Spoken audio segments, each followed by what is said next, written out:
The knock on the door came too fast, too hard, and Clara knew before she even looked through the gap in the curtain that her quiet life was over. 3 men stood on the narrow street outside her small rented room above the bakery. They wore no uniforms, no crest, nothing that marked them as anything more than travelers passing through the town of Millbrook. But Clara had spent 6 years learning how to read danger, and every line of their bodies told her they were not travelers. They were hunters, and she was the prey they had been chasing for a very long time. She did not scream. She did not freeze. She grabbed the small bag she kept packed under her bed for exactly this moment.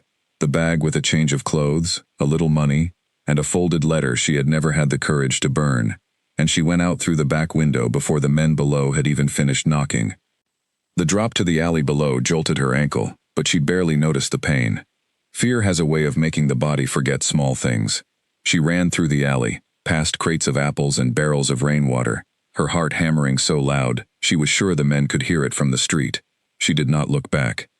Looking back had never done her any good. 6 years ago, Clara had been engaged to a man she had never asked for, in a match arranged not out of love, but out of politics and greed. On the night she was meant to bond with him forever, in front of the entire court, she had climbed out of a tower window instead of walking down the aisle. She had run through the forest until her shoes fell apart, and she had kept running for 6 long years, changing her name 3 times, her hair color twice, and her home more often than she could count. She told herself she had done the right thing. She told herself that man, the Alpha King himself, would have been cruel to her, cold and demanding, the way every story about arranged bonds seemed to go. She told herself this every single night before she closed her eyes, because if she stopped believing it, she was not sure what she would have left. But some nights, when the town was silent and the moon was bright through her window, she remembered something that did not fit the story she told herself. She remembered the look on his face the moment before she ran. Not cruelty, not command, something closer to sorrow, and something closer to a plea. She pushed the memory away, the same way she always did, and kept moving through the alley until she reached the edge of town where the forest began. The forest around Millbrook was thick with old oak trees and tangled roots, the kind of place most people avoided after dark, which made it the perfect place for Clara to disappear. She had done this before, more times than she wanted to count. New town, new name, new face in the mirror. She had become very good at becoming nobody. She ran until her lungs burned, until the sounds of the town faded behind her, and the only noise left was her own ragged breathing and the crunch of leaves under her boots. When she finally stopped, bracing herself against a wide tree trunk, she allowed herself one shaking breath before she turned to check if anyone had followed. No one was there, not yet. She closed her eyes and pressed her hand to her chest, willing her heart to slow down. This was not the first time hunters had come close. 2 years ago, in a coastal village, a man had recognized her scent in a crowded market, and she had barely escaped on a fishing boat, headed to nowhere in particular. A year before that, in the mountains, a group of soldiers had searched an entire village looking for a runaway Omega, and she had spent 3 days hiding in a root cellar, with nothing but a candle, and her own fear for company. Each time, she told herself it would be the last time. Each time, she was wrong. She thought of Lily, the only friend she had allowed herself to keep close over the years, a kind seamstress in the next town, who had never once asked Clara the questions everyone else seemed desperate to ask. Where are you really from? What is your real name? Why do you always seem to be running from something? Lily had simply handed her tea and let her sit by the fire, and for Clara, that quiet kindness had meant more than she could ever explain. She would have to leave Lily behind now, the same way she had left behind every other person who had shown her kindness over the years. That was the price of staying hidden. That was the price of staying alive, or so she told herself. As she moved deeper into the forest, following a narrow path she had scouted weeks ago, just in case this exact moment ever came, her mind drifted back to the ceremony she had run from, all those years ago. The one memory she tried hardest never to visit. She had been 18, dressed in a gown so heavy with jewels she could barely stand, standing in front of a mirror while her aunt fussed with her hair and told her how fortunate she was. Fortunate, as if being handed over like a prize to settle a political debt between 2 powerful families was something to be grateful for. She remembered staring at her own reflection and not recognizing the girl looking back.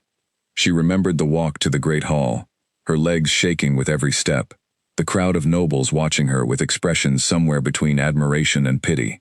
And she remembered him, standing at the end of the aisle in his ceremonial armor, tall and broad-shouldered, with a face that could have belonged to a painting of some ancient warrior king. Alpha King Edmund. Even his name had frightened her back then, spoken in hushed, reverent tones by everyone in the kingdom. A man who had taken the throne young and ruled with an iron will that had brought peace to lands that had known nothing but war for generations. A man who, according to every rumor she had ever heard, took what he wanted and did not ask twice. She had expected coldness in his eyes when she finally reached him at the altar. She had expected the look of a man claiming property.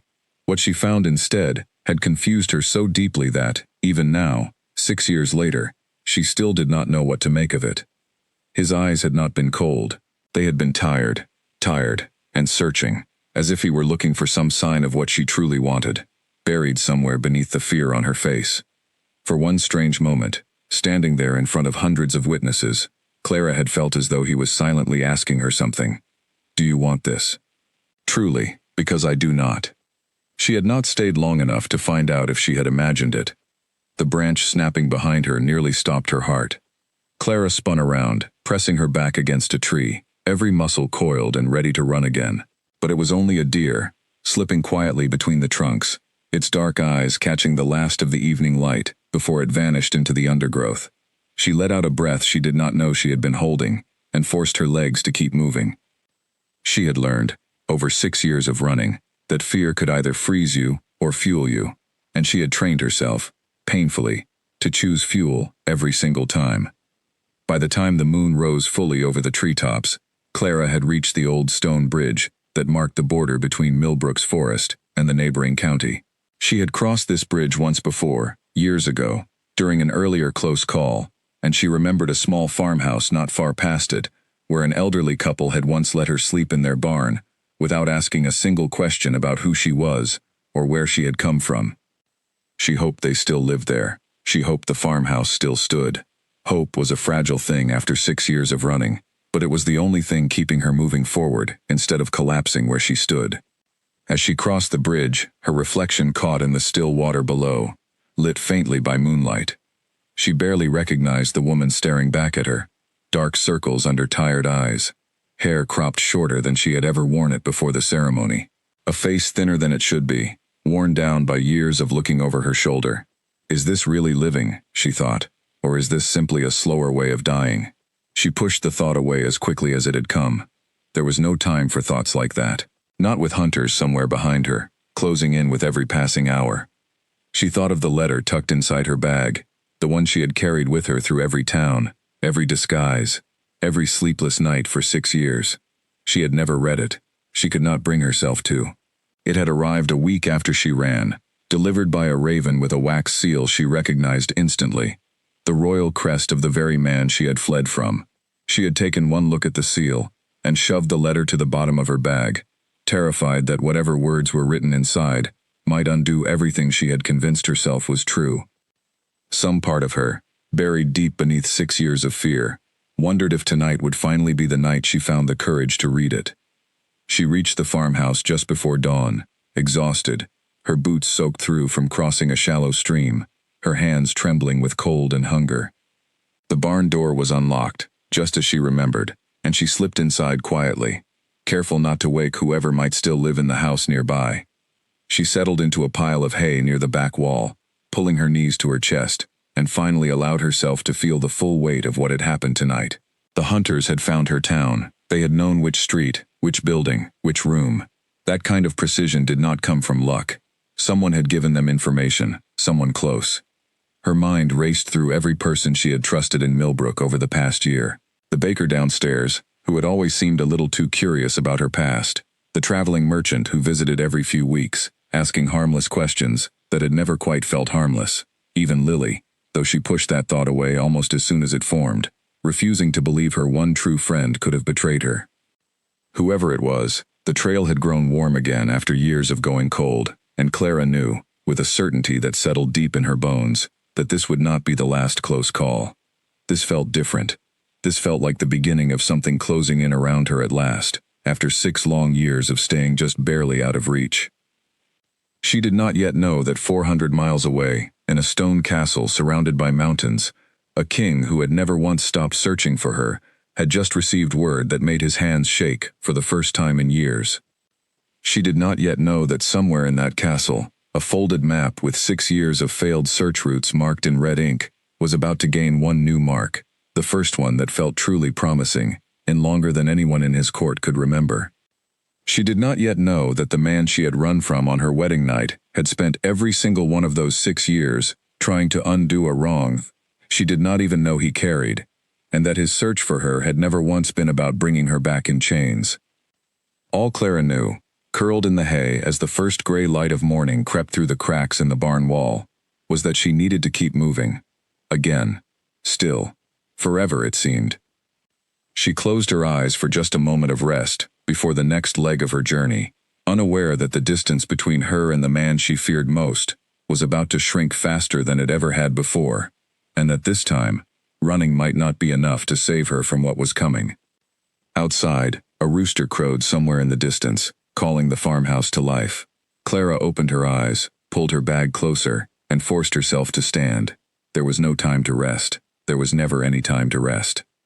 She had a border to cross before the sun rose fully, and somewhere behind her, though she could not yet know how close, the king who had never given up the search was already riding hard in her direction, carrying with him a truth that would change everything she believed about the night she ran.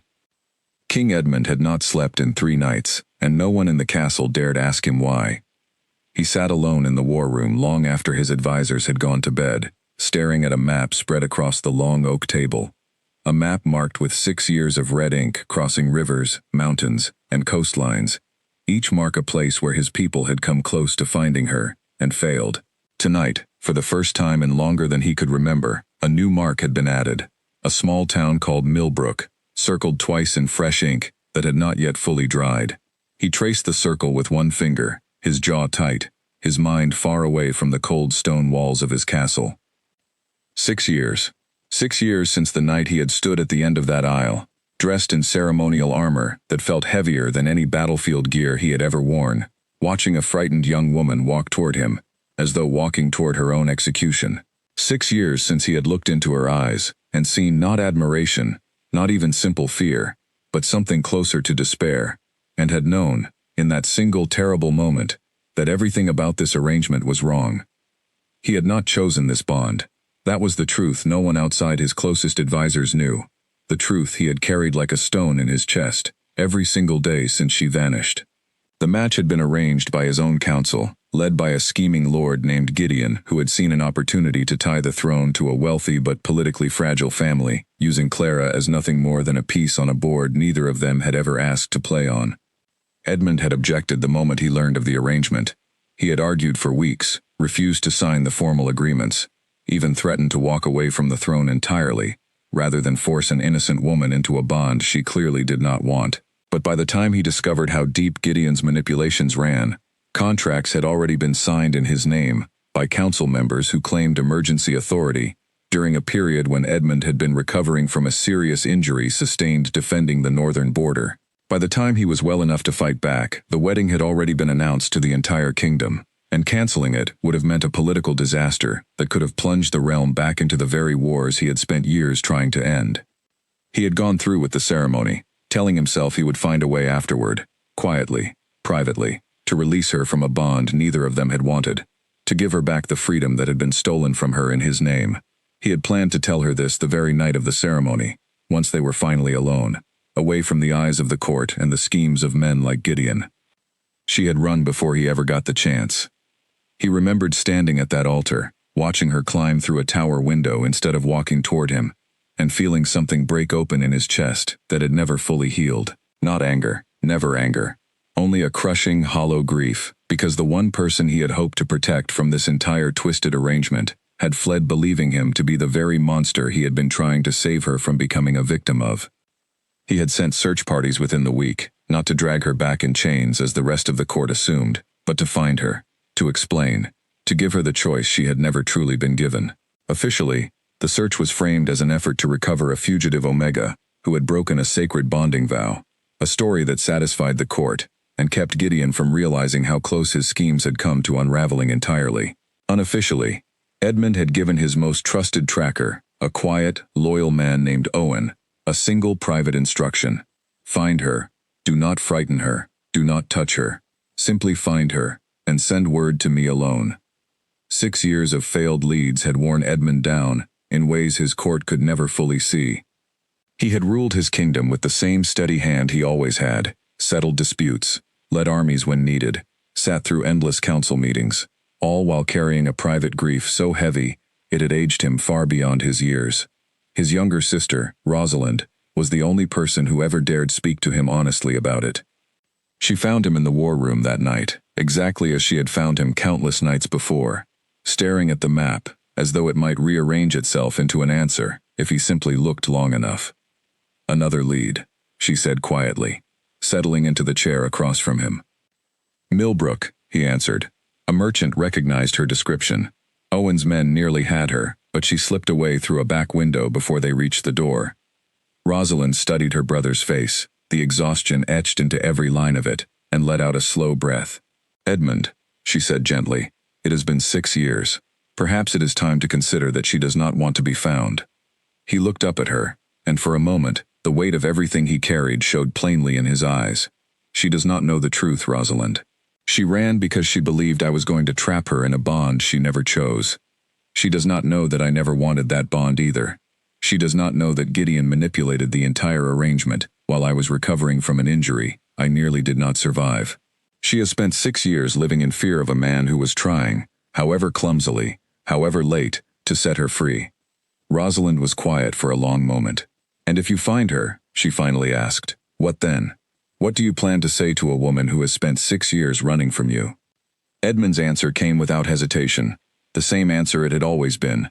Every single time he asked himself this question in the dark hours of the night. I will tell her the truth. I will give her the choice that was stolen from her the first time. And if she chooses to walk away from me forever, I will let her go, freely, with my blessing and my protection. And I will never send another search party after her again. Rosalind studied her brother for a long moment, searching his face for any sign of a lie, and found none. She had watched him carry this burden for 6 years, had watched him refuse every attempt his council made to arrange a new bond with another noble family, had watched him grow quieter and more distant with each passing year, and she finally understood, perhaps for the first time, that this was not simply pride or stubbornness driving him. This was guilt and grief and a hope he refused to let die no matter how many years passed without an answer. If that is truly your plan, Rosalind said softly, then you should go to Millbrook yourself, not Owen, not another search party. You. Edmund looked at her sharply. My council would never allow the king to leave the capital on a personal search for a runaway Omega.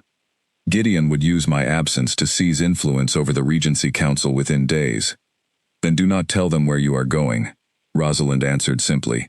Let them believe you are inspecting the northern garrisons, as you often do. Take Owen and a small guard, nothing that draws attention. You have sent others to search for her for 6 years, Edmund, and 6 years has brought you nothing but failure after failure. Perhaps it is time you stopped hiding behind the throne and went to find her yourself.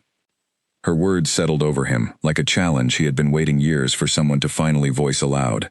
He thought of every red mark on that map, every failed lead, every report from Owen describing a woman who had slipped away just hours, sometimes just minutes, before his men arrived.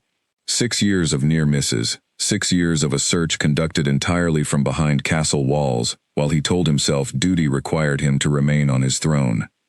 Perhaps duty had simply been a convenient excuse to avoid facing what he might find, or might not find, if he searched for her himself. He stood from the table, the decision settling into his chest, with a weight that felt, for the first time in years, less like grief and more like purpose. Prepare a small guard, he said. Owen, 3 riders, nothing more. We leave for Millbrook before dawn. Rosalind rose as well, a small, hopeful smile touching her lips for the first time in what felt like months. And if you find her there? We will not, Edmund said, his voice quiet but certain. Owen's report says she escaped before his men reached the building. She will already be moving again by the time we arrive, but Millbrook will have left a trail, and a trail is more than I have had in over a year. He rolled the map carefully, tucking it beneath his arm, and made his way toward the door, pausing only when Rosalind spoke once more from behind him. "Edmund," she said softly, "what if she truly does not want to be found? What if 6 years of running has taught her that safety only exists far away from you?" He stopped in the doorway, his back to his sister, his hand resting against the cold stone frame. "Then I will accept that," he said finally. "But I will not accept it from a distance any longer. If she looks me in the eyes and tells me she wants nothing more to do with me, I will honor that completely, and I will finally let this search end. But I owe her the truth first. I owe myself the truth first. 6 years of silence has cost us both enough." He left the war room without another word, making his way through the quiet stone corridors of the castle toward his private chambers, where Owen was already waiting, alerted hours earlier that his king intended to ride out before sunrise. Owen said little when Edmund explained his plan, only nodding once, and moving immediately to prepare the horses and gather supplies for the road ahead. He had served as Edmund's most trusted tracker for 6 years, had followed countless false leads across half the kingdom, had watched his king's hope rise and collapse more times than either of them cared to count. If his king was finally ready to lead this search himself, Owen was not about to question it. By the time the first gray light of dawn touched the castle towers, 4 riders were already crossing the drawbridge and disappearing down the road toward Millbrook, leaving behind a court that believed its king rode north to inspect border garrisons, and a scheming lord named Gideon, who had no idea, not yet, that the true target of this journey wore no crown and commanded no army, only carried within her a truth that could unravel every lie he had built his influence upon. Edmund rode hard through the morning mist, Owen at his side, his mind returning again and again to the map rolled beneath his saddlebag and the small circle of fresh ink marking Millbrook. Somewhere ahead of him, a woman he had failed to protect 6 years ago was running again, unaware that this time, the king himself had finally chosen to stop waiting behind castle walls for reports that always arrived too late. This time, he told himself, gripping the reins tighter as the horse thundered down the forest road, I will not simply chase the trail she leaves behind. This time, I will find her myself, and I will finally tell her everything I should have told her 6 years ago. He did not yet know how close that promise would come to being tested, nor how much closer Clara had already come to uncovering pieces of the truth herself, pieces buried in a letter she still had not found the courage to open, folded and worn at the bottom of a bag she carried everywhere she went.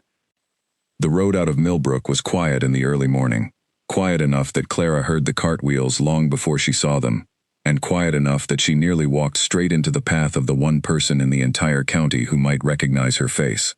She had left the farmhouse barn at first light, grateful the elderly couple had not woken to find her there, and had spent the morning walking the back roads toward the county border, keeping to tree lines whenever possible, avoiding the main road where travelers might get too close a look at her face. She was tired, in a way that went beyond her body, a tiredness that lived in her bones after 6 years of running, but she pushed forward anyway, because stopping had never once been an option she allowed herself. The cart belonged to a merchant named Tessa, a woman Clara had spoken with only twice before, both times at the market in Millbrook where Tessa sold dyed fabrics from a stall near the town well. Clara had always been careful around her, polite but distant, the way she was careful around everyone, but something about Tessa's sharp eyes had always made her slightly uneasy, a feeling she had brushed aside as simple paranoia until last night, when the hunters had known exactly which building to knock on. She ducked behind a wide oak tree just off the road as the cart approached, watching through a gap in the branches as Tessa slowed her horse near a bend in the path, glancing around as though searching for something, or someone. A moment later, a second rider emerged from the trees on the opposite side of the road, and Clara's stomach dropped as she recognized the crest stitched into his cloak, small and easy to miss unless you knew exactly what you were looking for. The same crest she had seen once before, 6 years ago, on the banners hanging in a great hall she had run from on the worst night of her life. "Anything?" the rider asked Tessa, his voice low but carrying clearly in the still morning air. She was renting a room above the bakery, Tessa answered, kept to herself mostly, paid in coin, never asked questions, never gave a real name that I could tell. I only noticed her because she reminded me of the description your men shared last season. Dark hair, quiet manner, always watching the door whenever she sat in a room. Clara's chest tightened painfully. so it had been Tessa.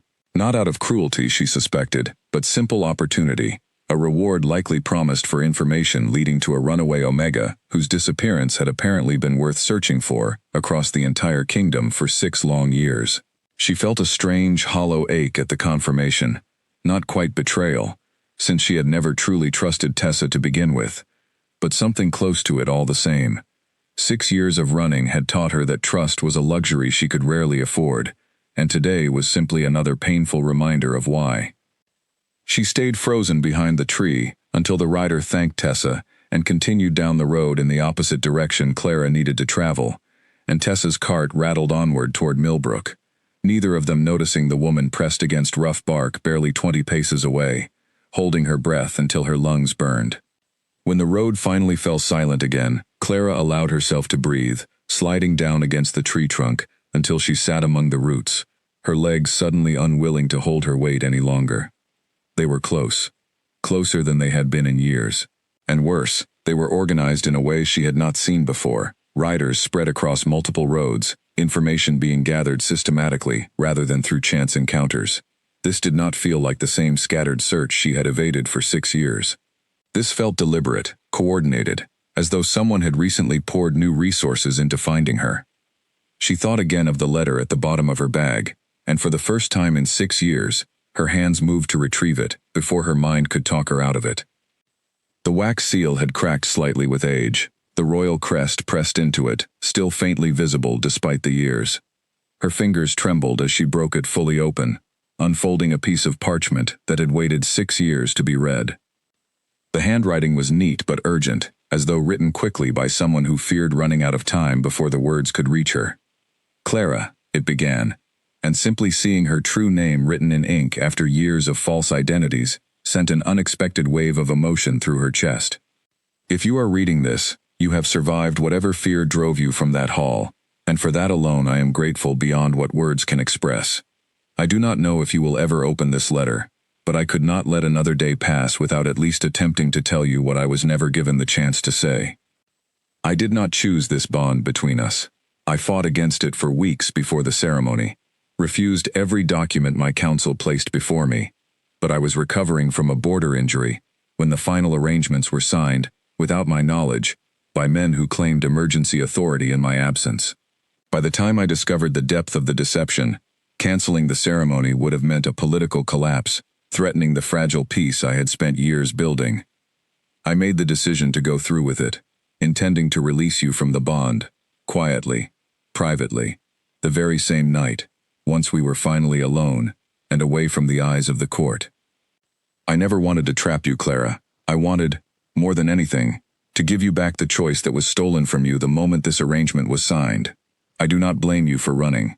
I have only ever blamed myself for not finding a way to tell you sooner, and for not protecting you from a scheme built entirely on ambition that had nothing to do with either of us. I have sent search parties, not to force you back, but simply to find you, to give you the truth I owed you, and the choice that should have always been yours. If you never wish to see me again, I will accept that fully, and I will call off every search, forever, the moment I have your word that you are safe and living a life of your own choosing. But I could not let years pass without at least giving you the chance to know the truth, whenever this letter finally finds you, however long it takes. Wherever you are, I hope you have found some measure of peace, and I hope, someday, you might allow me the chance to give you the full truth in person, so that whatever choice you make afterward is finally, truly, your own. The letter was signed simply, Edmund, with no royal title, no formal seal beyond the wax that had sealed the parchment itself, as though he had wanted, in this one letter at least, to be nothing more than a man asking honestly for forgiveness. Clara sat frozen among the tree roots for a long time after finishing the letter, the parchment trembling slightly in her hands, 6 years of certainty cracking apart inside her chest all at once. She had built her entire life around one story, the story that she had escaped a cruel king who wanted to control her, a story that had justified every sacrifice, every friendship abandoned, every town left behind without warning. If the letter was true, if even half of what it claimed was true, then the story she had told herself for 6 years was not simply incomplete, it was wrong, built on a fear that had never truly matched the man standing at the end of that aisle. But 6 years of running had also taught her a harder lesson, one that made her fold the letter carefully back along its worn creases, rather than allow herself to fully believe its words just yet. Letters could lie. Kings, especially, could craft beautiful words when it suited their purposes, and a clever letter designed to lure a frightened woman out of hiding would look exactly like the one she now held in her trembling hands. She wanted to believe it. Some small, tired part of her, worn down by 6 years of loneliness, wanted desperately to believe every word, but wanting to believe something, and knowing it was safe to believe it, were two very different things, and Clara had survived this long, precisely because she never allowed the two to become confused.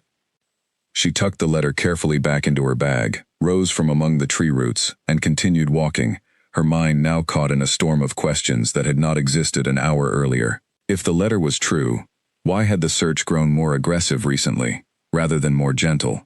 If Edmund truly only wanted to give her a choice, why send hunters skilled enough to track her to the exact street of the exact town where she had been hiding? Unless, a quiet voice in the back of her mind suggested, the recent search was not being led by Edmund's gentler intentions at all, but by someone else entirely, someone within his court, who wanted her found for very different reasons than the ones described in that letter. She thought of the crest on the rider's cloak, the same crest that had hung in that great hall 6 years ago, and wondered, for the first time, whether the man she had run from, and the men currently hunting her through Millbrook's forests, were truly working toward the same goal at all. By midday, Clara reached a small crossroads marked by a weathered stone signpost, one road leading toward the coastal towns she knew well, the other winding up into unfamiliar hill country she had never explored before. Familiar safety, or unknown risk. The choice should have been simple after 6 years of instinct guiding her toward the paths she knew best. Instead, she found herself standing at the crossroads longer than she should have, the folded letter resting heavy in her bag, 6 years of certainty finally beginning, however reluctantly, to bend beneath the weight of doubt. She chose the hill country in the end, not because it felt safer, but because it felt less predictable, and after last night's close call, predictable was the one thing she could no longer afford to be. As she started up the winding path into unfamiliar territory, she could not have known that this single choice, made at a quiet crossroads under a gray midday sky, would place her directly in the path of the very man whose letter she now carried, folded against her heart, riding hard, through those same hills, with 4 horses, and a hope he had carried for 6 long years. The hill country was colder than Clara expected, the wind sharper as it cut through the narrow passes between rocky slopes, and by the second day of walking, her boots had worn thin enough that she could feel every stone through the soles. She had not planned to travel this far without supplies, but turning back now felt more dangerous than pushing forward into unfamiliar territory, so she kept moving, town by town, following whatever trail seemed least likely to be watched. She reached a village called Ashford Hollow just as evening settled over the hills, a small cluster of stone cottages built into the slope of a valley, smoke curling from chimneys, the smell of bread and roasting vegetables drifting through the cool air. She had almost no coin left, only enough for a single night's lodging if she was careful, and she made her way toward the small inn at the center of the village with her head down, her hood pulled low, moving the way she always moved through unfamiliar places, quiet and unnoticed. The innkeeper was an older woman named Margaret, kind-faced but sharp-eyed, the kind of woman who had likely seen every sort of traveler pass through her doors over the years, and had learned not to ask too many questions of the ones who looked like they were running from something. "Long journey," Margaret said simply, sliding a key across the counter without waiting for Clara to explain herself. "Longer than I would like," Clara answered, managing a small, tired smile. Margaret studied her for a moment, the way people sometimes did, searching for some detail that might explain the exhaustion carved into a stranger's face, then simply nodded and gestured toward the stairs. "Room at the end of the hall. There is stew in the kitchen if you are hungry. No charge for it tonight. You look like you could use a warm meal more than you need to hold on to that last coin in your pocket." Clara accepted gratefully, surprised, as she always was, by small unexpected kindnesses from strangers who owed her nothing. She ate quietly in the small kitchen, listening to the murmur of conversation from the common room nearby, travelers discussing weather and harvests and local gossip, nothing that concerned her directly, until a name drifted through the doorway that made her spoon stop halfway to her mouth. King Edmund himself, one voice was saying, apparently seen riding north with only a small guard, no royal procession at all. Strange thing for a king to do, leaving the capital so quietly. Probably inspecting the border garrisons again, another voice answered. He does that more than most kings bother to. Clara set her spoon down slowly, her appetite suddenly gone. If Edmund himself was riding with only a small guard, quietly, without the usual royal procession that would have announced his presence for miles, it suggested either something urgent enough to require secrecy, or something personal enough that he did not want his court aware of his true destination. She thought again of the letter folded in her bag, the words she had read a dozen times since the crossroads, memorized, despite herself. If you never wish to see me again, I will accept that fully. Words that sounded sincere, words that had cracked something open in the certainty she had carried for 6 years. But sincerity and safety were not the same thing, and Clara had learned that lesson too many times to abandon it now simply because a letter had moved her.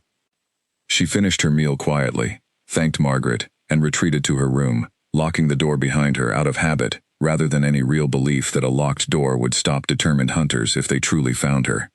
She lay awake long into the night, staring at the ceiling, turning the same questions over and over in her exhausted mind. If Edmund's search truly aimed only to give her a choice, why did it feel more aggressive than ever this past week?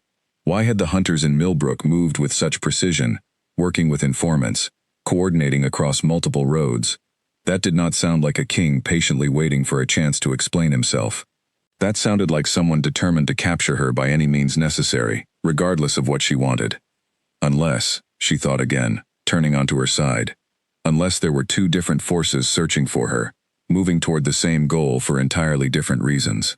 Edmund's letter had mentioned a council that had signed the bonding documents without his knowledge, men who claimed emergency authority in his absence. If such men existed, if they had been ambitious enough to manipulate an entire royal ceremony behind the king's back, what might they do now, 6 years later, if they learned Edmund himself was finally searching for her in earnest? A missing Omega, tied by an unbroken formal bond to the crown, was either a political liability waiting to resurface, or a valuable piece still worth capturing, for whatever purpose those ambitious men had originally intended. Either way, Clara realized with a cold, creeping unease, she might be far more valuable to Edmund's enemies than she had ever considered, and far more dangerous for them to allow to remain hidden now that the king himself seemed to be actively searching. She did not sleep well that night, and when she woke before dawn, she found Margaret already awake in the kitchen, kneading dough for the morning's bread. "Leaving already?" Margaret asked, not looking up from her work.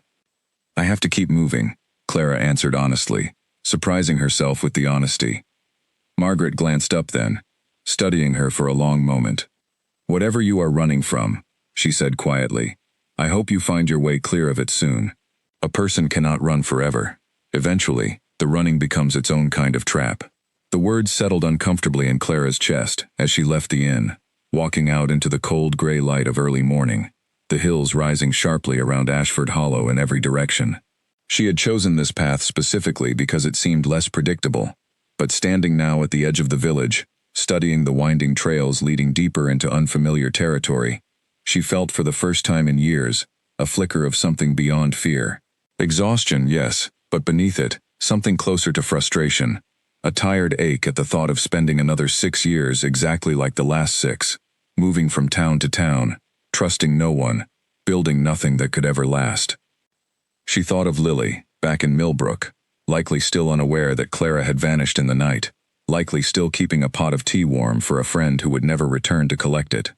She thought of every town before Millbrook, every small kindness she had accepted and then abandoned without explanation, every friendship cut short the moment danger drew near. Margaret's words followed her up the mountain trail as the morning wore on. Eventually, the running becomes its own kind of trap. She had told herself for 6 years that running kept her free. Standing now on a narrow, wind-swept path in unfamiliar hills, farther from home than she had ever traveled, Clara found herself wondering, for the very first time, whether Margaret might be right, and whether 6 years of constant motion had brought her any real freedom at all, or simply a different kind of cage, one she had built entirely with her own 2 hands. By mid-morning, the trail narrowed sharply, cutting between two steep rock faces that offered little room to maneuver if anyone approached from either direction. Clara moved carefully, her senses sharpened by years of instinct, listening for any sound out of place among the wind and distant birdsong. That was how she heard the horses before she saw them, 4 sets of hooves, moving steadily along a lower trail that ran parallel to her own path, separated only by a narrow rocky ridge she could see clearly from where she stood. She dropped low instinctively, pressing herself against the rock face, watching through a gap in the stone as 4 riders came into view below. 3 wore simple traveling cloaks, unmarked and plain, but the 4th rider, positioned slightly ahead of the others, wore a cloak that shifted in the wind to reveal, just briefly, a flash of deep blue fabric embroidered with gold thread, a crest she recognized instantly, despite the 6 years that had passed since she last saw it, hanging from the banners of a great hall she had fled through a tower window. Her breath caught painfully in her chest. It was him. It had to be him. No ordinary rider carried that crest, worn openly despite an apparent attempt at a quiet, unmarked journey. For one long, frozen moment, Clara crouched against the cold stone, watching the 4 riders move steadily along the trail below her, close enough now that she could hear fragments of their conversation carried on the wind, though not clearly enough to understand the words. Her heart pounded so violently, she was certain the sound alone might carry down the ridge and give her away. Then, as quickly as they had appeared, the riders continued past, following the lower trail as it curved away toward the eastern side of the hills, moving farther from where Clara remained frozen against the rock, until finally the sound of hooves faded entirely into the wind and birdsong once more. She remained pressed against the stone for a long time afterward, her legs trembling slightly as the shock slowly faded, replaced by a storm of thoughts she could not quiet. He had been close enough to see, close enough that a single wrong step, a single loose stone tumbling down the ridge, could have given her away entirely.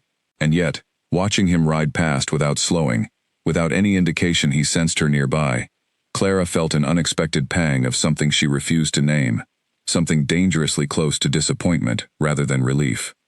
She pushed the feeling away as soon as it surfaced, disgusted with herself for even allowing it to exist.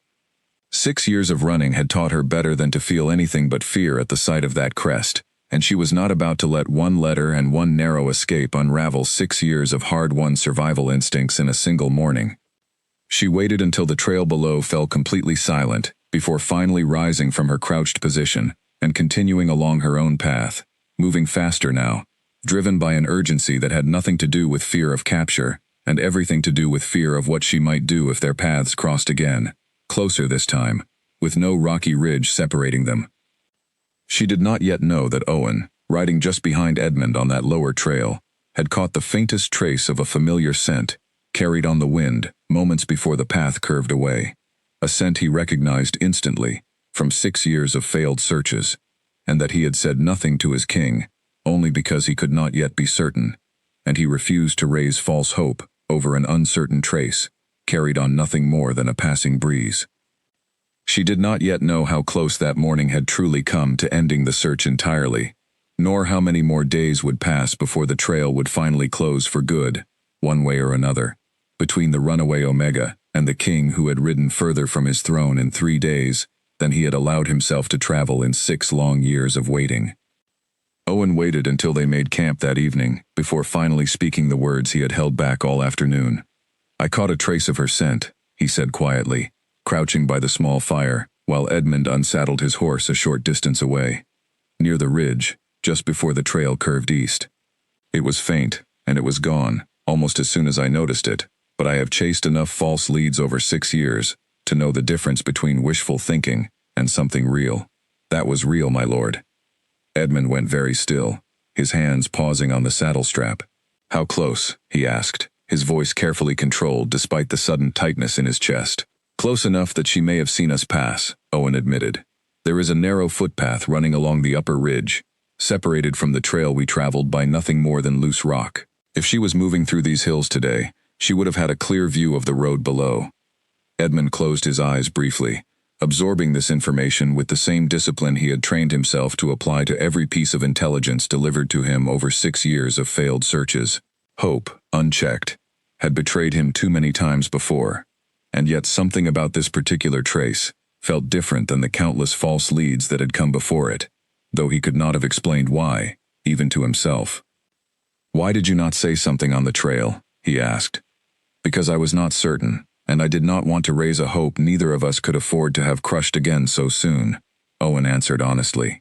"But I am telling you now because I believe, my lord, that she is somewhere in these hills, likely no more than a day ahead of us, and if we move carefully, rather than aggressively, we may finally close the distance that has separated her from you for 6 long years." Edmund sat down heavily near the fire, staring into the flames for a long moment before speaking again. "Gideon's men are also searching these hills," he said quietly. "I received word this morning from a rider who intercepted us along the eastern trail. Lord Gideon has quietly funded his own search parties for the past several months, moving independently of the Crown's official efforts, and his men reached Millbrook only hours before we did." Owen's expression darkened. "That would explain the informant network Tessa described," he said slowly. "Coordinated riders across multiple roads, systematic questioning of merchants and innkeepers. That is not how your search has operated these past 6 years, my lord. That sounds like Gideon's methods entirely. The same tactics he used years ago to track down information that helped him manipulate the original bonding documents." Edmund's jaw tightened at the memory. 6 years old but still sharp enough to cut. Gideon had never cared about Clara as a person, only as a political instrument, a means of tying the crown to his family's fragile influence through a forced bond that would have given him leverage over Edmund for the rest of his reign. If Gideon's men found her first, driven by whatever ambitions he still harbored after 6 years of failed schemes, Edmund doubted very much that their intentions would involve giving Clara any true choice at all. "We need to reach her before Gideon's men do," Edmund said, rising from beside the fire, restless energy replacing the exhaustion that had settled into his bones after 3 days of hard riding. "If they capture her first, believing her still bound to me by an unbroken formal contract, there is no telling what Gideon might attempt. He could use her as leverage against me once again, or worse, decide that a runaway Omega, living proof of a scheme gone wrong, poses too great a risk to his reputation to be allowed to remain alive and free to speak of what she knows." Owen's face had gone pale at the implication, but he did not argue against it. 6 years of investigating Gideon's political maneuvering had taught him exactly how far ambitious men could be pushed when their carefully built schemes threatened to unravel. "Then we move at first light," Owen said firmly. "And we move quietly, avoiding the main roads where Gideon's informants are most likely to be watching. If she is truly somewhere in these hills, our best chance of reaching her safely is to think the way she thinks, avoiding exactly the kind of aggressive, coordinated search Gideon's men are running." Edmund nodded, though his mind had already drifted elsewhere, back to the narrow footpath along the ridge, wondering if Clara truly had watched him ride past that afternoon, wondering what she must have felt, seeing the crest she had fled from 6 years ago, close enough to reach out and touch if only the rocky ridge had not separated them. Had she felt fear, watching him pass, or had some small part of her, buried beneath 6 years of careful survival instincts, felt something closer to what he felt every single time a search party returned with another failed lead, a quiet, aching hope that refused to fully die, no matter how many disappointments piled up around it.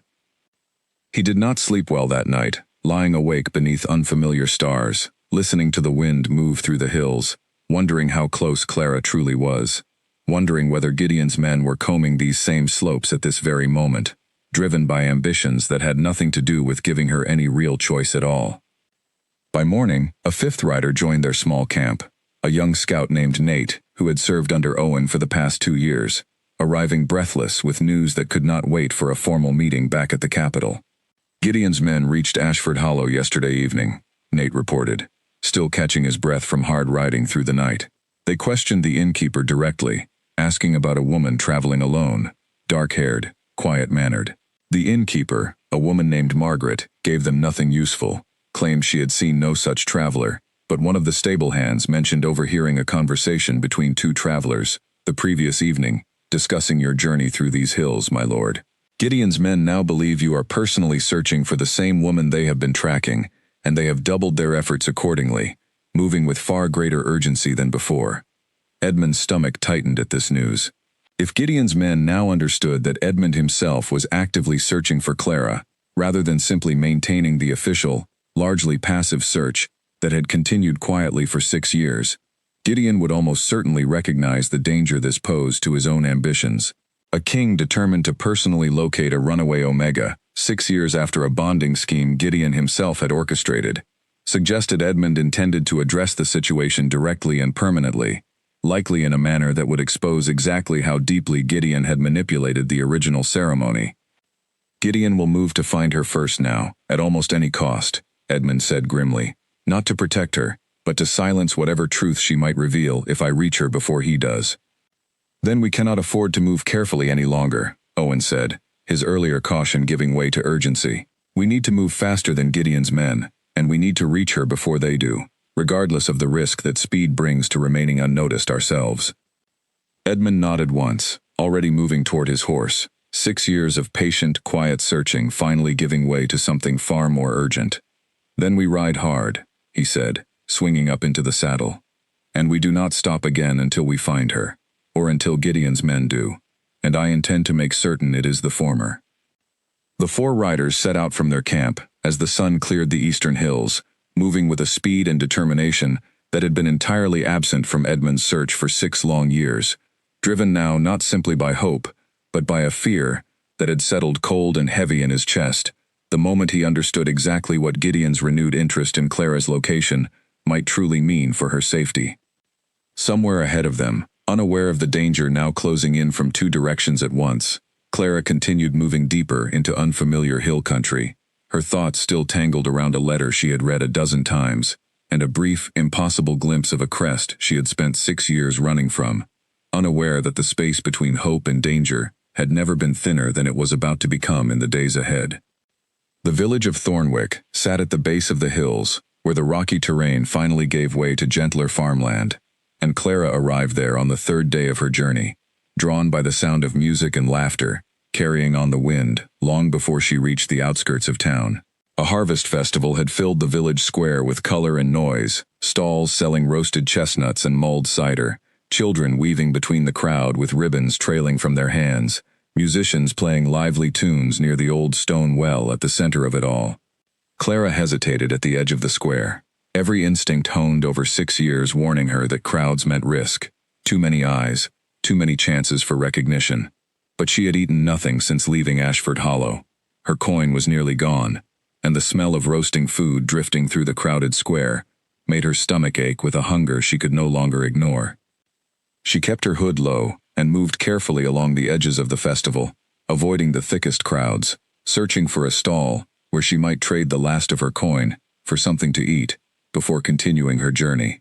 It was there, weaving between a cart selling ribbons and a group of children chasing each other around the well, that she nearly walked directly into a man, moving just as carefully through the crowd from the opposite direction. They both stopped abruptly, close enough that Clara caught the faint scent of leather and horse and something else beneath it, something achingly familiar despite 6 years of trying to forget it entirely. She looked up, and her heart stopped completely. Edmund stood before her, close enough to touch, his traveling cloak dusty from days on the road, his face thinner than she remembered, marked by an exhaustion that had nothing to do with physical distance, and everything to do with years of carrying a weight she was only beginning to understand. For one impossibly long moment, neither of them moved, neither of them spoke, the noise of the festival fading into a distant hum around them as 6 years collapsed into a single frozen second of recognition. His eyes widened slightly, and Clara saw, in that brief unguarded instant, something that stole the breath from her lungs entirely. Not triumph, not the satisfaction of a hunter finally cornering his prey after 6 long years of searching.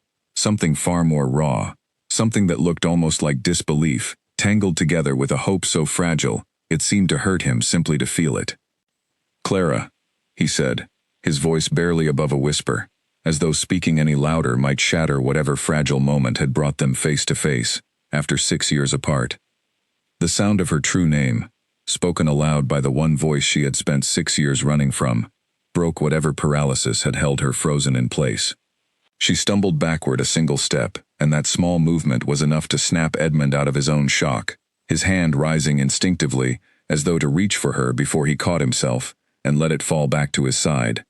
"Please," he said quickly, his voice low and urgent beneath the festival noise around them. I am not here to force anything. I only want to talk, Clara. Please, just 5 minutes. That is all I ask. Her mind raced through a dozen possibilities at once. Fear and doubt tangled together with the memory of his letter. The words she had read a dozen times over the past several days. Words that had cracked open a certainty she had carried for 6 long years. But 6 years of survival instinct did not simply disappear because of a letter and a fleeting moment of unguarded emotion in a crowded festival square. And before she could fully decide what to do, a disturbance rippled through the crowd nearby, shouts rising suddenly, near the edge of the square, where a group of unfamiliar riders had just appeared, their horses pushing impatiently through the festival crowd. Edmund's expression shifted instantly, alarm replacing the raw vulnerability that had been there only a moment before. "Gideon's men," he said sharply, his hand moving instinctively to place himself slightly between Clara and the riders now visible near the edge of the square. "They must have followed the same trail we did. Clara, listen to me. Whatever you decide about speaking with me, you cannot let those men find you. Their intentions are not the same as mine." Clara's eyes darted toward the riders pushing through the crowd, and something cold settled in her stomach at the sight of them. A different kind of fear than the one she had carried for 6 years. Sharper, more immediate. She did not know, could not have known, exactly what Edmund meant by their intentions not being the same as his, but the urgency in his voice, combined with the genuine alarm on his face, told her more clearly than any words could, that whatever danger those riders represented was real, and separate entirely from whatever fear she had carried toward Edmund himself. "We need to move," Edmund said quickly, his hand hovering near her arm without quite touching her, respecting even now, in a moment of sudden danger, the boundary she had drawn between them 6 years ago. "There is a narrow lane behind the chapel. It will take us out of the square without crossing their path. Please, Clara, trust me for these next few minutes, and I promise you every answer you deserve, the moment we are somewhere safe to speak freely."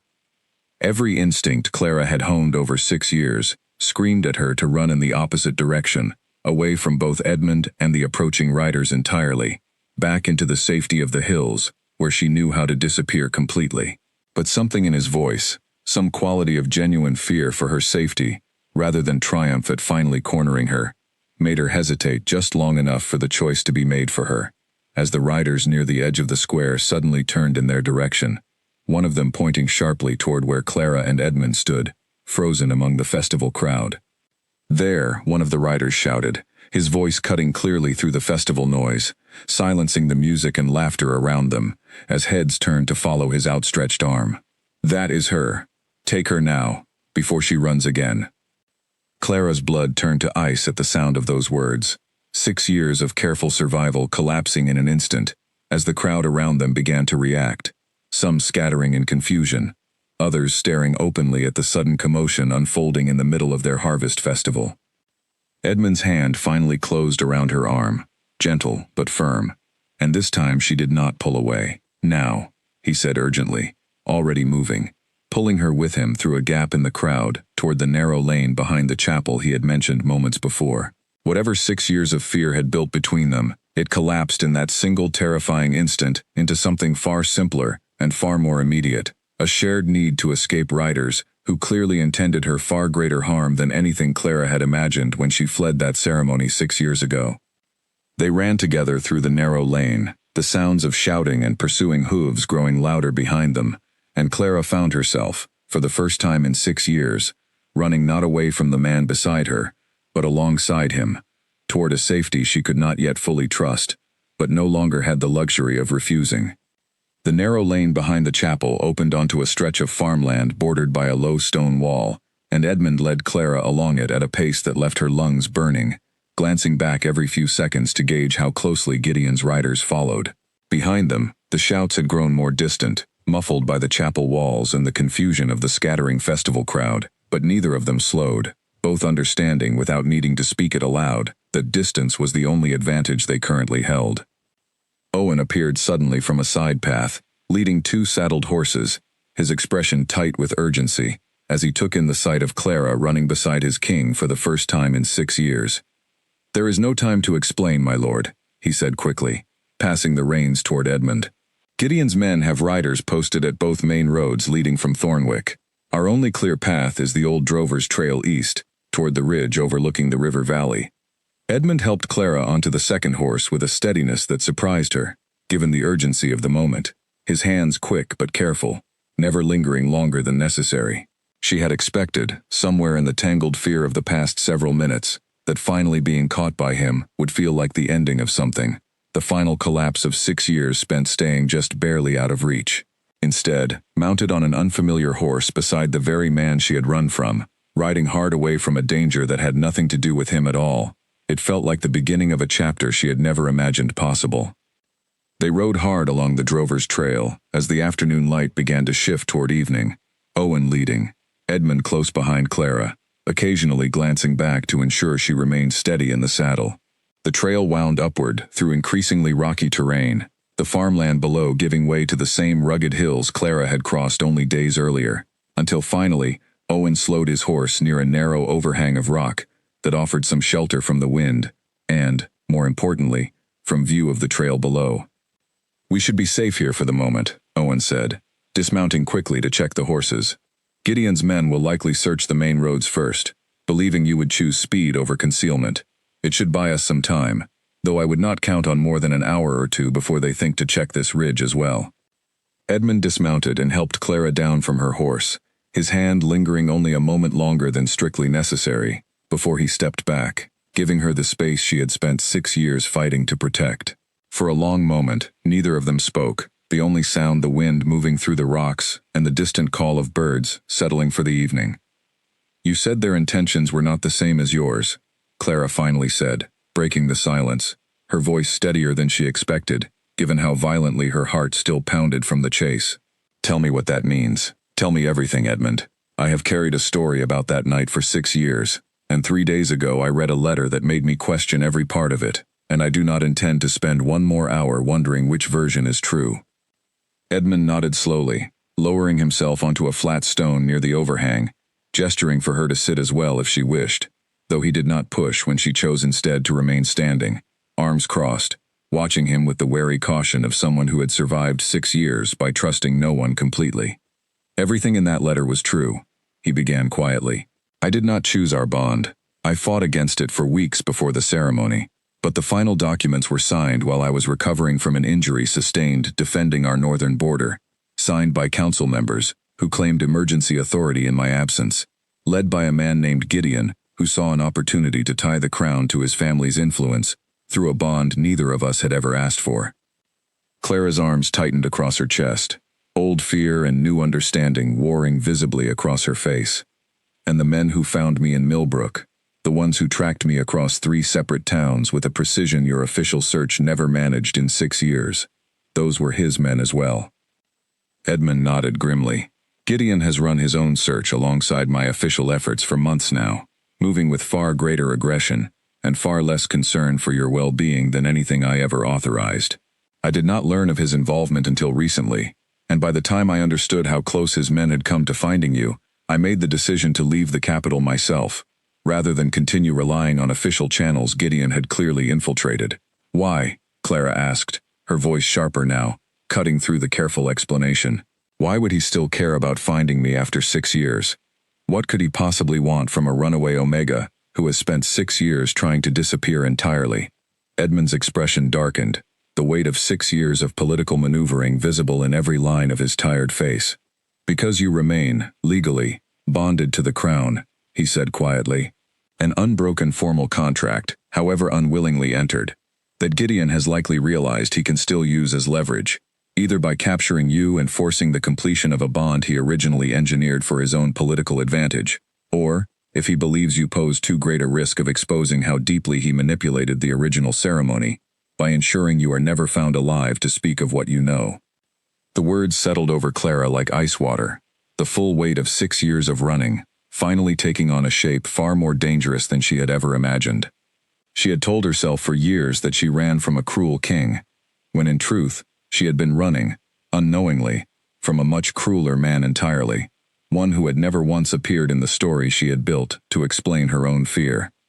"I never met this Gideon," she said quietly, the anger in her voice giving way slowly to something closer to disbelief.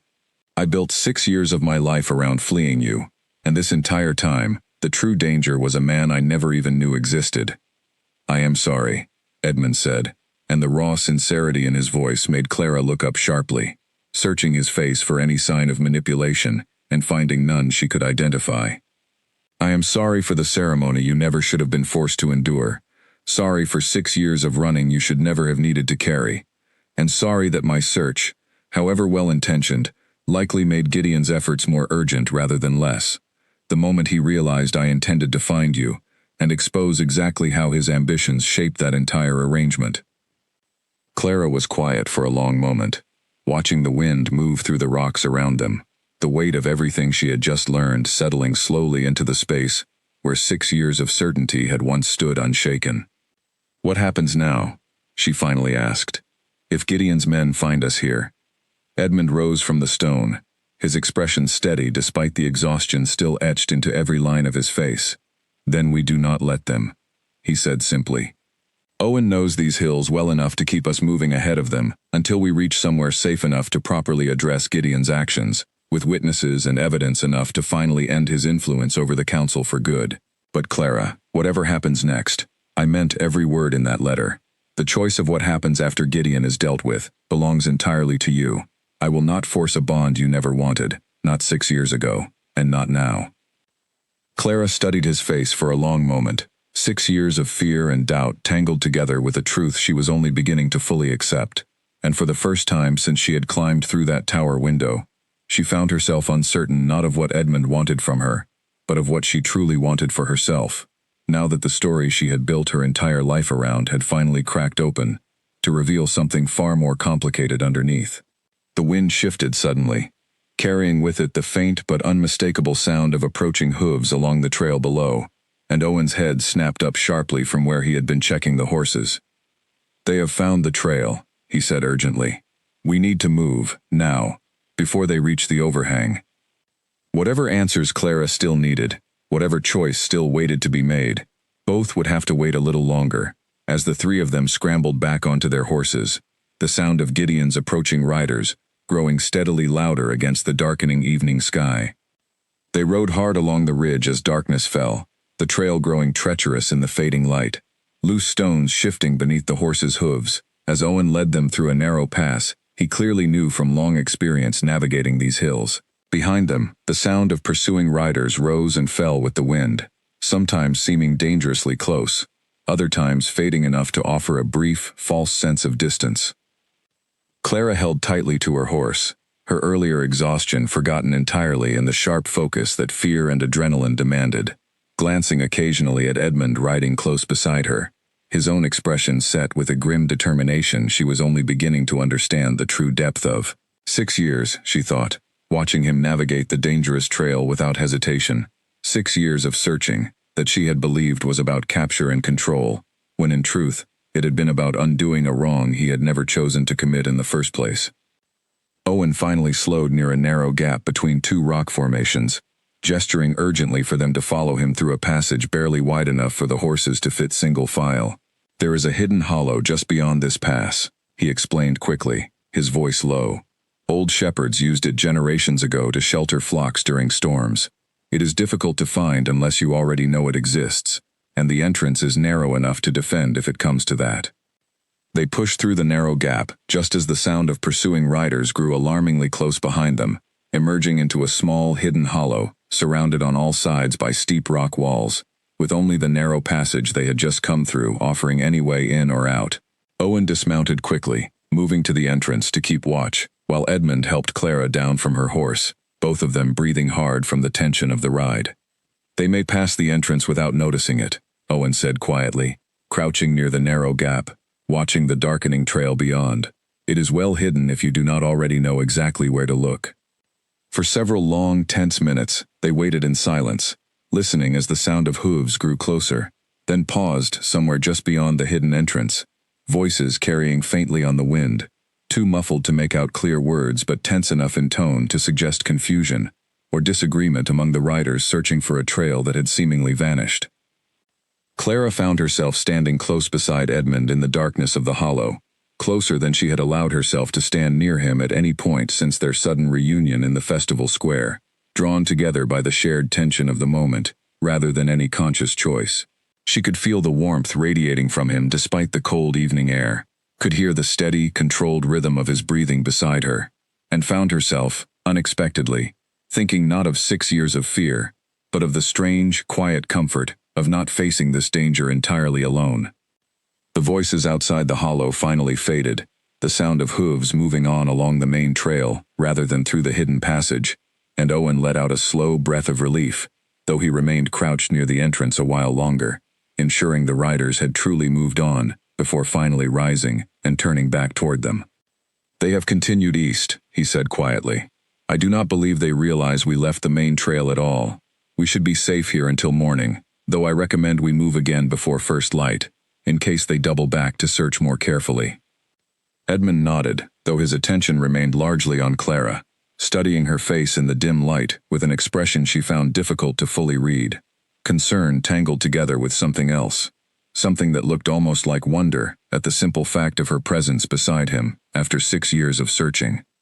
"You are shaking," he said quietly, noticing for the first time the slight tremor in her hands that she had been too focused on survival to fully register herself. "I have been running from something for 6 years, she answered, her voice quieter than she intended, "and I only just learned tonight that I was running from the wrong danger the entire time. I think I am allowed to shake a little." A faint, unexpected smile touched the corner of Edmund's mouth, gone almost as quickly as it appeared, replaced by something more solemn. "I am sorry it took so long for the truth to reach you," he said. "I should have found a way to make certain of that sooner, regardless of the political consequences."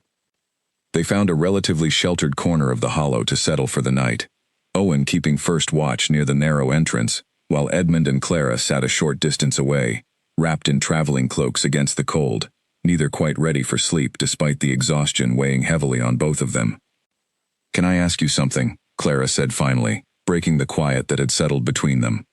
"Anything," Edmund answered. "That night, at the ceremony," she said slowly, choosing her words carefully. "I remember looking at you and expecting to see cruelty, or command, the way every story I had ever heard about you seemed to promise. Instead, I saw something that looked almost like sorrow. I have wondered about that moment for 6 years, wondered if I imagined it, or if it truly meant what I thought it might." Edmund was quiet for a long moment, staring into the darkness of the hollow before answering. "You did not imagine it," he said finally. "I stood there watching you walk toward me, knowing full well that everything about that moment was wrong, knowing I had failed to stop it in time, and the only thing I could think, watching your face, was that I was about to become, in your eyes, exactly the kind of man I had spent my entire life trying never to become. I have thought of that moment every single day for 6 years, Clara. I have never once stopped wishing I had found a way to tell you the truth before you ever reached that altar at all." Clara studied his face in the dim light, searching for any trace of performance or manipulation in his words, and finding instead only the same raw honesty that had marked his letter, the same weary sincerity that had carried him across 3 days of hard riding through unfamiliar hills, chasing not a fugitive to be punished, but a wrong he had spent 6 years desperate to make right. "For 6 years," she said quietly, "I built my entire life around a story that made you the villain of it. I do not know yet what to make of a story where you are not." "I am not asking you to decide anything tonight," Edmund answered gently. "I am only asking that you allow yourself the chance to learn the truth fully, without the fear that has shaped every decision you have made for 6 years, standing in the way of whatever choice you ultimately make."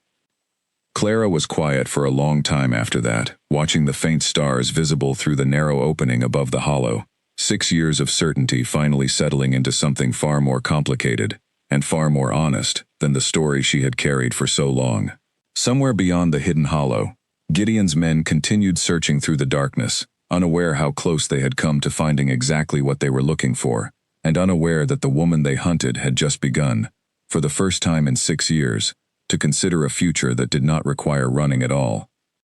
Morning came cold and gray over the hidden hollow, and Owen woke them both before first light, insisting they move while Gideon's men were most likely to still be resting after a long night of fruitless searching. Clara rose stiffly from the hard ground, every muscle aching from days of hard travel, but her mind felt clearer than it had in years. The fog of 6 years of certainty, finally giving way to something sharper, something that demanded she finally decide honestly, what she truly wanted, rather than simply what fear had always driven her toward.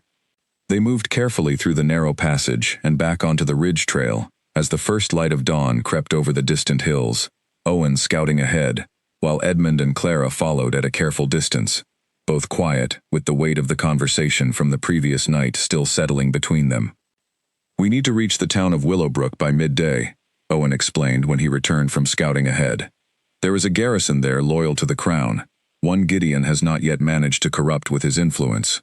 If we can reach it safely, we will have enough soldiers and enough distance from Gideon's private search parties to finally address this properly, with witnesses present to hear the full truth of what he has done."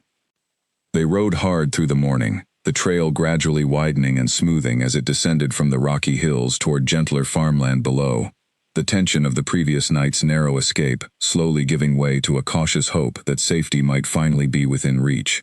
Clara found herself watching Edmund more closely as they rode, studying the quiet determination in his expression, the careful way he checked on her well-being, without ever crowding her, the steady patience he had shown throughout a night that could easily have been spent pressing her for the answer he had waited 6 years to hear. They reached Willowbrook just past midday, the garrison exactly where Owen had promised, a modest but well-maintained fortress flying the crown's banner from its highest tower. The soldiers there recognized Edmund immediately, despite his travel-worn appearance, and within the hour, Owen had arranged for messengers to be sent back toward the capital, carrying word of Gideon's private search efforts and the danger they had posed. Evidence enough, Edmund assured her, to finally end the influence Gideon had held over the council for far too long. That evening, as the garrison settled into a quiet routine around them, soldiers keeping watch at every gate, Edmund found Clara sitting alone near a small window overlooking the courtyard, watching the sunset paint the sky in shades of orange and gold. "I do not expect an answer tonight," he said quietly, settling into the space beside her, careful to leave enough distance that she never felt crowded. "But I wanted you to know that whatever choice you make, from this point forward, you will never again need to run because of anything connected to me. Gideon's threat will be dealt with properly now, through the council and through evidence, not through hiding and fear. And the bond between us, if you wish it dissolved entirely, will be dissolved the moment you ask it of me, formally and completely, with the full weight of the crown behind that decision." Clara was quiet for a long moment, watching the last light fade from the sky, 6 years of running finally reaching a place where standing still felt possible again. "And if I do not wish it dissolved," she finally said, her voice quiet but steady. "What then?" Edmund turned to look at her fully for the first time since they had settled beside the window, something raw and hopeful flickering across his tired face before he carefully controlled it once more. "Then I would consider it the greatest honor of my life," he said softly, "to finally build, together, the kind of bond that should have always existed between us, one built on your true choice rather than anyone else's ambition." Clara studied his face for a long moment, weighing 6 years of fear against 3 days of truth, against a letter she had read a dozen times, against a night spent hiding together in a hollow, while danger searched for them just beyond a narrow passage, against the quiet, steady patience he had shown her at every single turn since they had collided in that crowded festival square. "I do not know yet what our future looks like," she said finally, honestly, "but I find that I no longer wish to spend it running from you. I think, perhaps, I would like the chance to learn who you truly are, away from fear, away from 6 years of a story I built to protect myself from a danger that was never truly you." Edmund's expression softened into something Clara had never seen from him before, not in that great hall 6 years ago, not in any of the tired, urgent moments of the past several days, something that looked, finally, like relief mixed with a hope he no longer needed to guard so carefully. "Then that is where we begin," he said quietly, not with a ceremony, not with a bond forced by anyone's ambition, but simply with time, and truth, and the choice that should have always been yours from the very beginning. They sat together as the last light faded fully from the sky, the courtyard below settling into the quiet routine of evening, 6 years of distance finally beginning to close, not through capture, not through force, but through a truth patiently pursued, and a choice, finally, freely made. In the days that followed, word arrived from the capital confirming that Gideon had been formally stripped of his council position, his private search efforts exposed before the full court, his ambitions finally ended by by evidence gathered through Owen's careful investigation and testimony from soldiers who had witnessed his men's aggressive pursuit through Millbrook, Ashford Hollow, and Thornwick. Clara learned, in the weeks that followed, that she was free in every sense of the word, free to dissolve the bond entirely and return to whatever quiet life she wished to build far from any crown or castle, or free to remain, and to slowly, carefully, build something new with the man who had spent 6 years proving, through patience and truth rather than force, exactly the kind of person he truly was. She chose, in the end, not out of fear or obligation, but out of a truth she had finally allowed herself to feel fully, to remain. 6 months later, Clara stood once more at the entrance of the great hall, the same hall she had fled through a tower window 6 years before, though this time the room looked entirely different to her, brighter somehow, the same tall windows and stone columns now feeling like the beginning of something, rather than the end of her freedom. There was no forced ceremony waiting for her this time, no crowd of nobles watching with pity and false admiration, no arrangement built on someone else's ambition. Instead, a small gathering of people she had come to trust over the past 6 months stood scattered through the hall, Rosalind smiling warmly near the front, Owen standing quietly to one side, with the same steady loyalty he had shown throughout the entire journey that brought her here, and Margaret, the innkeeper from Ashford Hollow, invited specially after Clara had written to thank her for a kindness that had meant more than the older woman could have known at the time. Even Lily had come, traveling from Millbrook at Clara's invitation, tears already gathering in her eyes as she caught sight of her old friend standing at the entrance of the hall, finally understanding the full truth behind 6 years of sudden disappearances and unanswered questions. Clara had spent the past 6 months learning Edmund slowly, carefully, the way one might learn a language spoken quietly rather than shouted, through small kindnesses and patient conversations, through evenings spent walking the castle gardens discussing nothing more important than the weather, or the books they had each grown to love, through the steady, consistent proof that his patience from those difficult first days in the hills had never been a performance meant to win her trust, but simply who he truly was. She had watched him rule, with the same steady hand his people had always known, but she had also watched him listen, truly listen, to concerns raised by servants and nobles alike, watched him work carefully to remove the last remnants of Gideon's influence from his council, replacing ambition with genuine service wherever he found the opportunity to do so.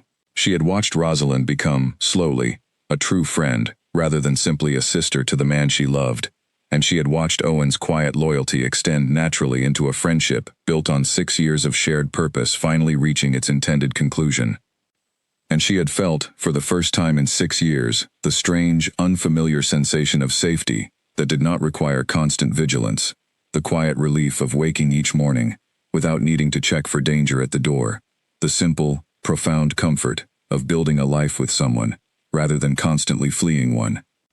Today's ceremony bore little resemblance to the one from 6 years before. There were no heavy jeweled gowns weighing her down, no crowd of strangers watching with expressions she could not fully read, no crushing certainty that she was walking toward something she had never chosen for herself. Instead, she wore a simple dress of pale blue, chosen entirely by her own preference, and walked toward Edmund at the front of the hall, surrounded by people who had genuinely earned her trust, at a pace set entirely by her own choosing. Edmund waited for her exactly where he had stood 6 years before, though everything about the moment felt entirely different now. His eyes, when she finally reached him, held none of the sorrow she remembered from that first terrible ceremony, only a quiet, steady joy that matched the same feeling growing steadily in her own chest. "You do not have to do this," he said softly, the same words he had offered her countless times over the past 6 months, a promise he had never once failed to honor. "Even now, if you have any doubt at all." "I know," Clara answered, taking his hands in hers, 6 years of fear finally settling into something that felt, at last, entirely like peace. "I choose this, Edmund, freely and completely, because I have finally learned who you truly are, and because I find that I no longer wish to run from a future that finally feels like my own." The ceremony that followed was simple, quiet, built on vows they had written together, rather than tradition dictated by anyone else's ambition, promises of honesty, patience, and choice, freely given on both sides, every single day, for as long as they both wished to continue building this life together. As the small gathering of trusted friends and family applauded softly around them, Clara found herself thinking, unexpectedly, of the frightened woman who had climbed through a tower window 6 years ago, running from a story that had never been entirely true. She thought of every town she had fled through, every friendship cut short by fear, every sleepless night spent wondering if this would finally be the day the running ended. She understood now, standing here in this same great hall with Edmund's hand steady in hers, that the running had never truly been about escaping him at all. It had been about surviving long enough to discover a truth worth finally standing still for, a truth that had taken 6 years, 3 days of desperate flight through unfamiliar hills, and 1 letter carried faithfully at the bottom of a worn traveling bag, to finally reveal itself completely. Outside the great hall, the kingdom continued its quiet, steady rhythm, farmers tending fields, merchants trading goods, children playing in village squares much like the one in Thornwick where this final chapter of her journey had truly begun. Somewhere in that kingdom, Gideon lived out his days stripped of influence and power, a quiet reminder of ambition, finally answered by truth and patience rather than force. And within the walls of the castle, in a hall that had once witnessed her greatest fear, Clara stood now in the quiet, steady joy of a choice entirely her own, finally home. Not because she had stopped running, but because she had finally found, after 6 long years, someone worth staying for.